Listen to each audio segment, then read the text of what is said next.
This is the first of 100 wells we're gonna build in this video. Oh, water!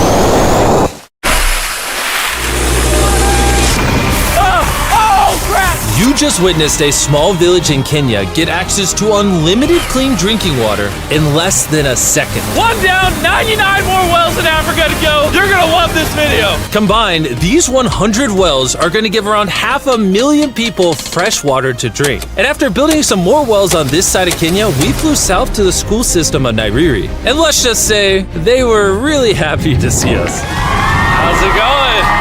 Was not expecting this. Thank you for the welcome. I'm not even sure how to react. I appreciate it, everybody. This village threw a welcome ceremony upon our arrival, and Nolan got really into it. Nolan's the most awkward person I've ever met, and that's a lot coming from me. And after being shown around the school, here comes our guest. How's it going? Oh, you having a good day? It's nice meeting you all. One of the teachers showed me where the students currently get their water, which is from this river. That's extremely unsafe to drink. This is where your students used to get water from? Yes. This is crazy. Yeah. You know, students complaining of diarrhea, infections like typhoid, because this is the water we've been using. So we try to treat, but you see, look at it, you know, but at the end of the day, life has to move on. You have to get some water anyway. This situation is obviously extremely sad. These children's lives are being limited and sometimes cut short from being forced to drink unsafe water. But at least for this village, we're gonna put an end to it right now. I don't think this John's gonna fit. I have a big head. Let's see if we can find some water. Whoa, whoa.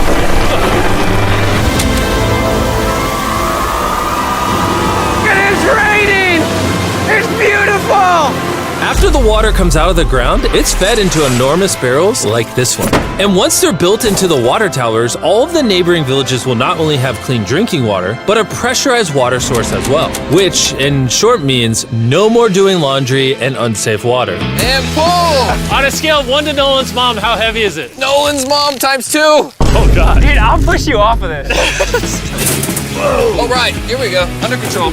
We built 20 more wells in Kenya, and after we were done, Bro has another well in. Don't worry, I have more water in my other shoe. And just so you know how we built these first 29 wells, we used this giant drill to dig hundreds of feet into the ground, past the polluted sources and into an enormous aquifer of pure drinkable water. After that, we spent time installing pipes so that people all around Africa can access water from spigots like this one in Nairiri. Let's see how it tastes. Like water. It took me about a minute to fill this 5-gallon drum. How much water can this provide a day? 3,600 gallons a day. Not only will this well cover the 400 kids at this school, but literally the entire neighborhood and village around this school can use this well. We say thank you for the water. Oh, no problem. This thing can basically pump non-stop for 30 years. You would think that having an effect of this magnitude would require the resources and funding of a large government, but that's not true.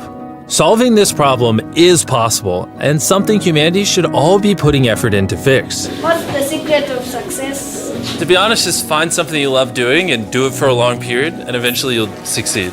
So I'm gonna bring it super close. See us? Is that cool? If you look up, it's recording. All right, well, I'm gonna get close. All right.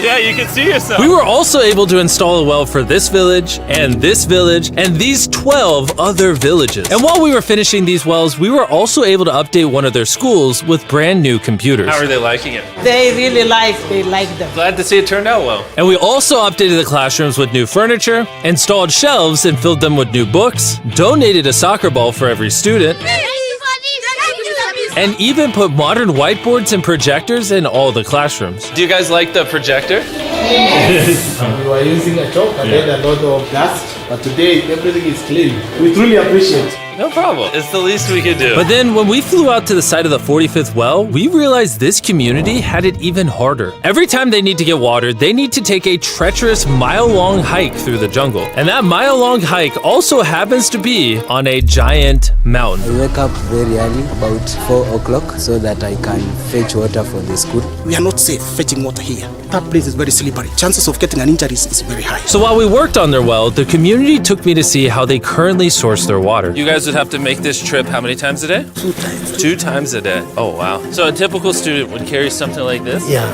Oh, God. If 200 students did this every day, how hard could it be? It could be very hard. Oh boy. Dang, this is very steep. We're just walking down this mountain forever. Every day. It was actually surprising how difficult this hike was. And these people go through all of that just to get to the spigot. That's water is still unsafe to drink. This is where you guys get your water from normally? Yes. And filled with water, these jugs can weigh up to 40 pounds, which is insane for these children to be carrying up this mountain. The ladies can carry 2 of those. Oh, I totally can as well then. And as soon as these jugs were filled, it was time to head all the way back up. Hurry up, let's go. He's not even sweating or anything. I got it. And now, instead of spending hours a day for unsafe water, their new well is only 10 feet away from the school. So, They can just fill it up here now.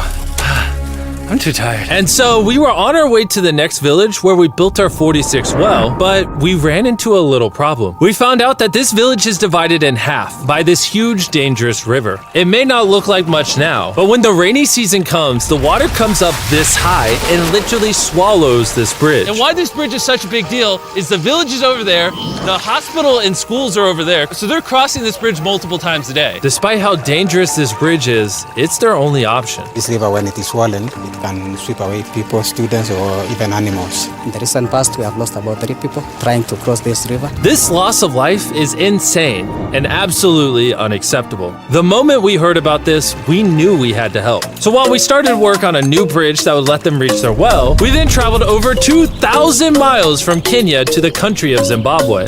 We've been in Africa for over a week, and we still have a lot more wells to do. You kind of smell. I know, it's weird. I showered this morning. Wow. Yeah. If you let me finish, I can put my arms down. Can I count on you two to finish these wells with me? Yes. First on the agenda was to check out a local hospital that was in dire need of clean water. Upon entering, we learned how big of an impact this clinic had on the village. How many kids do you guys give birth to a year here? In a month, about 50. Do 600 births a year? Wow. But unfortunately, the pregnant mothers at this clinic have to walk over a mile just to get water, and then carry these heavy buckets all the way back. However, the good news is we paid for the construction of a new modern well for them. All that needed to be done now was to turn it on. All right, Nolan, are you ready? I'm ready. Over. Let me get a dramatic zoom in. Nolan, I pressed the button. Is it working? It's flowing. Oh. Do we want to go check it out? Yes. Let's do it. I love how people are immediately just getting water right now. This is easily the coolest thing ever. Nolan here is a professional dancer. Yes. He will join. How do I always end up dancing? What is he doing? Oh gosh. I won't make you watch this anymore. Besides ensuring access to clean water, a lot of the students at this village lack transportation. So we decided to give all of them new bicycles. I know it looks like a lot of kids, but we bought a lot of bikes. Full disclosure, I don't know how to ride a bike. Jimmy only knows how to give away bikes. Never learned how to ride one. Let's break in all the new bicycles. 3, 2, 1, go! Oh, everyone's passing me. Be careful, I don't know how to ride a bike. I don't want to hit anyone. You want to ride it? All right, go for it, little man. Okay. And after giving away the bikes, we continue building wells until we reach Well number 69. This solar-powered well is specially designed to aid the farmers in this village by providing more than enough water for all of their crops and livestock, even during the dry season without any electricity. Each panel is 200 watts. Then it's attached to a pump. That pump can pump 5,000 liters every hour. Basically, it's unlimited amount of water for this entire village. That's incredible. And after we left Zimbabwe, we wanted to continue to give water to communities all across Africa. So we built more wells in Uganda, Somalia, and Cameroon. If you want to see more of what we did in Cameroon, there's a whole video about that coming soon on the Philanthropy channel. Spending time in these villages really made me reflect on the importance of building wells, how it brings water to farms to feed the hungry, how it provides clean conditions for hospitals, and most importantly, how it helps the children of this next generation live long, healthy lives and build the future for all of these communities. We await a new dawn of clean drinking water. Water is life. And with some help from the locals, we finally finished a new bridge that this community can use for the next 100 years. Lives have been saved, families will come together, the worries will be gone. The 100 wells we built in this video will change a lot of lives. but not enough. Which is why before you go, I want to urge you all to go to beastphilanthropy.org/wells or click the link in the description and donate money if possible. We're literally not profiting a dime off this video. 100% of the money we raise is going to go towards building more wells like you saw in this video all around the globe. I know it's weird that a YouTuber has to do all this stuff, but someone's got to do it. And if no one else is, we're going to do it. As you can tell, it really does change the lives of the communities where we build them. And finally, well 100. Oh my God, I'm so sorry.